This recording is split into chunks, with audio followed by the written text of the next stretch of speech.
sexuality. Almost all of them were called buggers because they were homosexual. And so they were tough to write about because they weren't well-liked people, and they were very self-involved.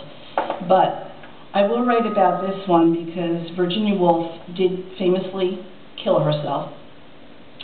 She was concerned because World War II was, descending. They'd already had gone through a war, and she, again, was afraid for her husband, who was Jewish. And so she walked into the river, and she put stones in her pockets, and she died that way. And she was, of course, clinically depressed for a long time. So this is called, the Bloomsburys called themselves the Apostles. That was one of their nicknames. So, stones for the Apostles. Against you I will fling myself, unvanquished and unyielding.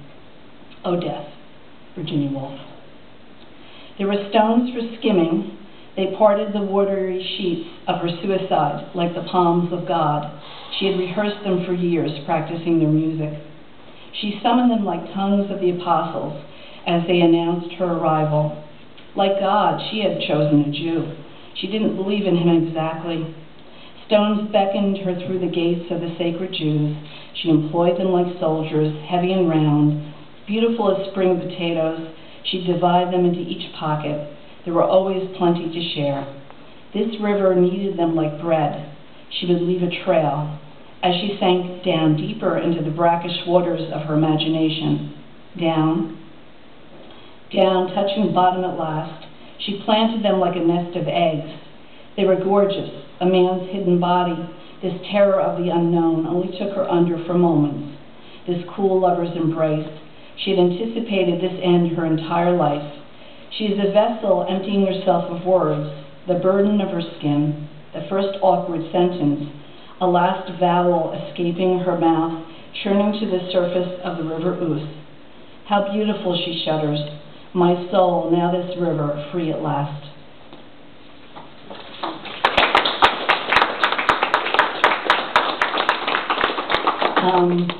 I don't mean for them to be depressing, sorry about that. But my last book that came out this year is about Vincent Van Gogh and Isadora Duncan. And I called it Do because with the apostrophe it means of them, but without it, it means to. So it's about them and other people that have gone through misery. Why I'm doing this miserable stuff, I don't know, but I think there's something, and well, Van Gogh has been fascinating, and he's, all the stories, all the movies are coming out about him this time, and I think he was an interesting character, and so was Isadora Duncan, who actually, when she lost her children, Michael has done a lot of the paintings in this. When she lost her children, she went and stayed in Corfu for a couple of months to recover.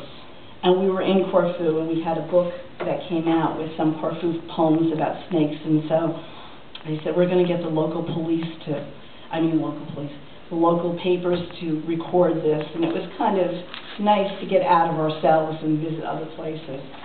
So that's one of the joys I have from doing these books, is that I get to visit some of the people and talk to, like, Peggy Guggenheim's granddaughter and people that are still alive that have a connection to them.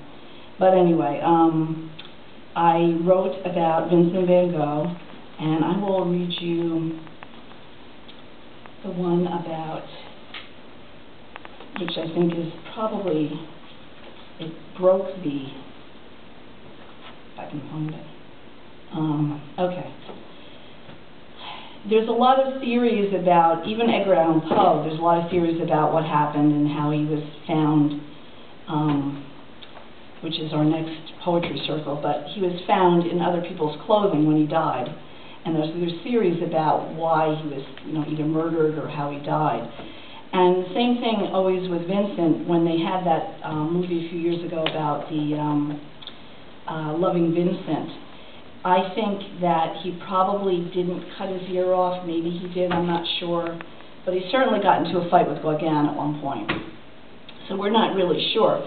But we do know from going to Provence, when we were in Provence, we found out that there's actually bullfighting going on in Provence. It's a big deal down there, and which is very interesting, because what I found out was that the matadors will remove the ear, cut off the ear of the bull, and give it to the woman that they want to impress. So I thought that's probably why Vincent Van Gogh cut his ear off, right? All right, so this is called Villanelle with Vincent. Again, it's a repeating form poem. And then Van Gogh learned that matador will cut off the ear of a bull to show courage and present it to their lady.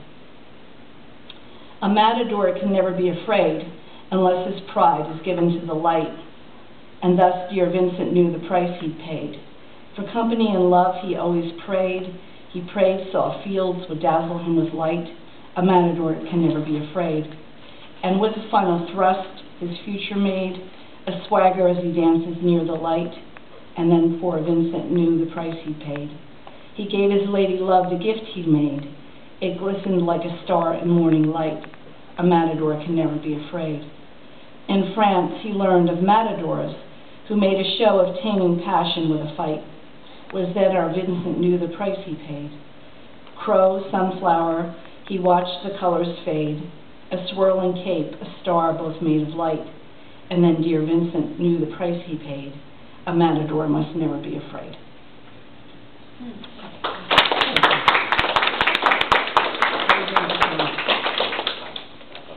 Okay, all right, I'll do one last one, and then I will leave it to the next reader.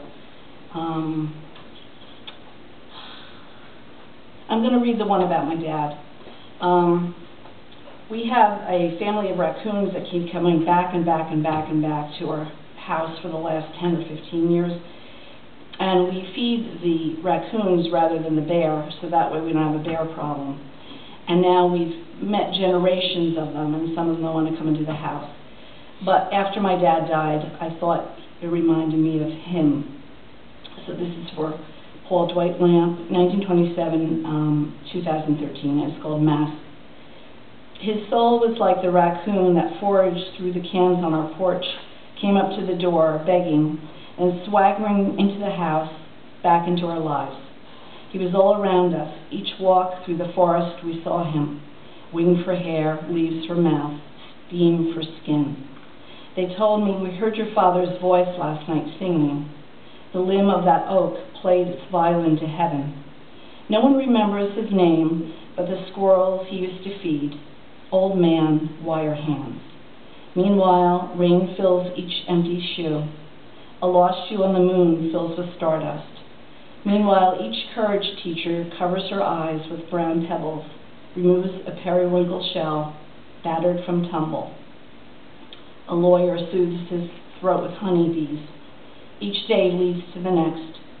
The tin can of peas on the porch is licked empty. My father's soul dances along the porch, puffs and settles. Nature's gentleman pokes through last night's supper. Thank you.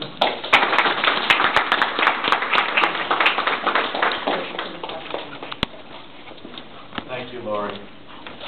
So.